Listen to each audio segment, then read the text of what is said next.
Hello aspirants and welcome again to Legacy IAS Academy. In this lecture, we will discuss about the upgrading of India's GDP growth rate by the World Bank. So World Bank has improved India's growth rate from 6.3% to 6.5%. We will understand as to what are the exact reasons for this upgrade. Furthermore, it is important to know that this upgrade is for the financial year 25-26.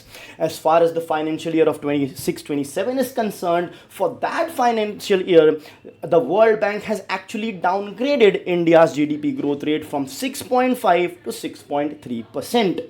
Now we'll understand the reasoning for that as well. We'll also compare this growth rate prediction of the World Bank with the RBI and the other agencies, and we'll understand which agencies are actually predicting it to the closest possible figure. So let's get started with our news with respect to this improvement.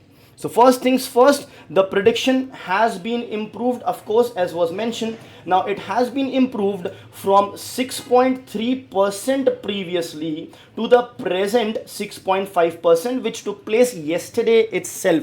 Now interestingly, our central bank, that is the RBI, initially itself had predicted a 6.5% growth rate. Now, because of this, not just because of the upgrade, even previously, even at 6.3%, India would have remained and will still remain the world's fastest growing major economy. Remember, the major economy.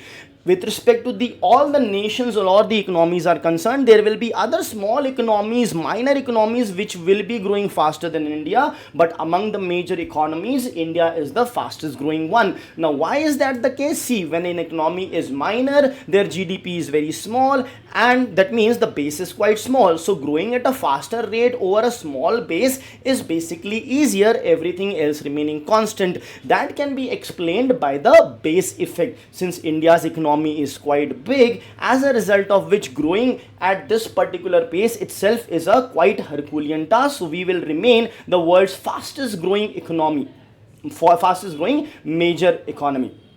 Now, before we move ahead into the reasons for this upgrade, an important announcement with respect to the new batches that are going to start, which will have, of course, as Legacy IAS Academy does, a maximum of only 40 students in order to ensure individual attention to each and every student. The batch is going to start from 16th and 25th of October, regular as well as weekend respectively. Now, during this entire process of studying for UPSC with Legacy IAS Academy, you will have various advantages. Now, some of them are listed over here, like the comprehensive coverage of GS papers, one-on-one mentorships and doubt solving session, along with regular interactions with the mentors that you just saw. Along with this, you will of course have the daily mains answer writing practice and the prelims and mains test series. In addition to this, we follow a 360-degree coverage for current affairs, wherein the entire week's current affairs will be covered through the live classes. So if you want to enroll with us,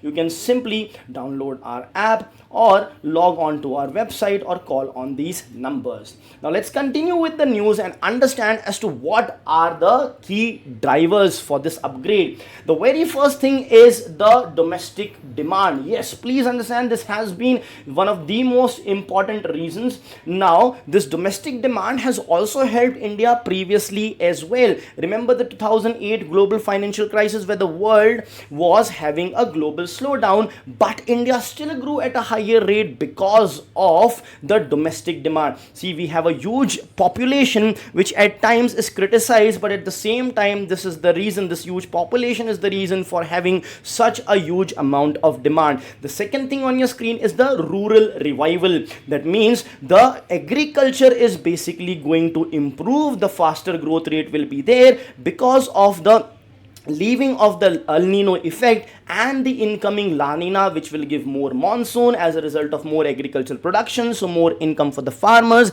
as a result of which increased domestic demand in the rural areas specifically. Plus, you can see the tax reforms have also happened, wherein GST 2.0 has come, which has reduced the indirect taxes on a lot of products, which is going to increase the demand of the product, and when the demand will increase, the supply side will try to increase their production, leading to more GDP growth rate. The next point is about the public investment, wherein the government of India and the state governments are investing a lot of money in the infrastructure growth, which will again boost the economy. And then finally you have the credit easing and the credit growth and the monetary policy easing. Monetary policy easing means the repo rate, which is the rate at which the RBI lends money to the scheduled commercial banks for short term. Now this repo rate in the last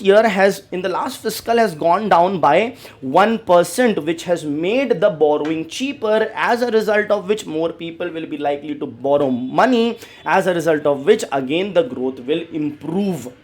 I hope that's clear. So these are basically our key drivers for the growth that we are going to experience.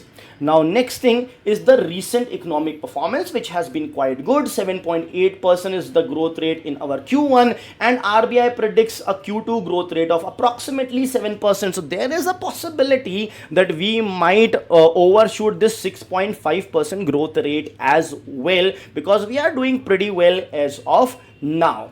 As far as GST and policy reforms are concerned, I've already told you there has been reforms in GST. Earlier there were 5%, 12% and 18% of tax rate. Of course, in addition to 28% of sin tax, this has been increased to 40%. But with respect to these tax rates, now you have just the 5% and 18% tax rate. A lot of the goods in 18% have gone down here. A lot of the goods have gone from 12 to have gone down to 5%, as a result of which things will become cheaper, which will lead to increase in the growth and hence more demand and hence more production, hence the increased GDP growth rate. Plus the rural economy is also predicted to do well. These are, and when the production is going to increase because of high demand, of course more people will be interested in investing in the businesses, either starting new businesses or expanding the earlier existing businesses, thus boosting the investor confidence and the economic activity. Another reason for the increase in the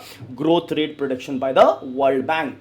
Now, there are certain global headwinds which are leading to a decline, which have led to a decline in the growth rate prediction by the World Bank for the year 26-27. Yes.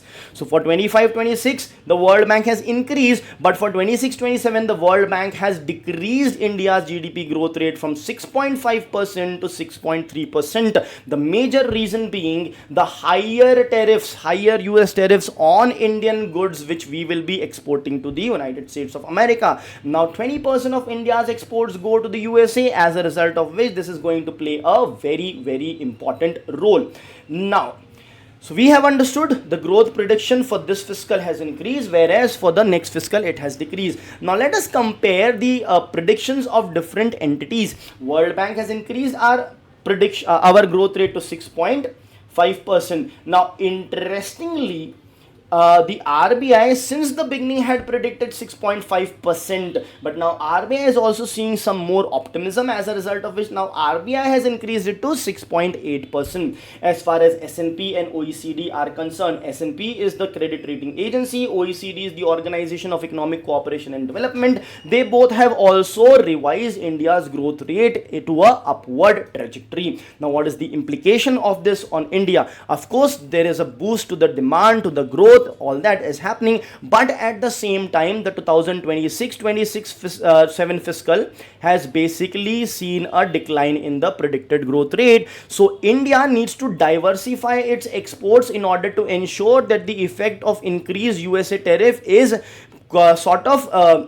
you can say adjusted by exporting our goods and services to substitute countries, to certain other countries. Because of the increased tariffs, India would be able to export only less goods and services, so we need to find other players to whom we can export, which will help us address the tariff challenge and ensure that we maintain the momentum going forward. Thank you.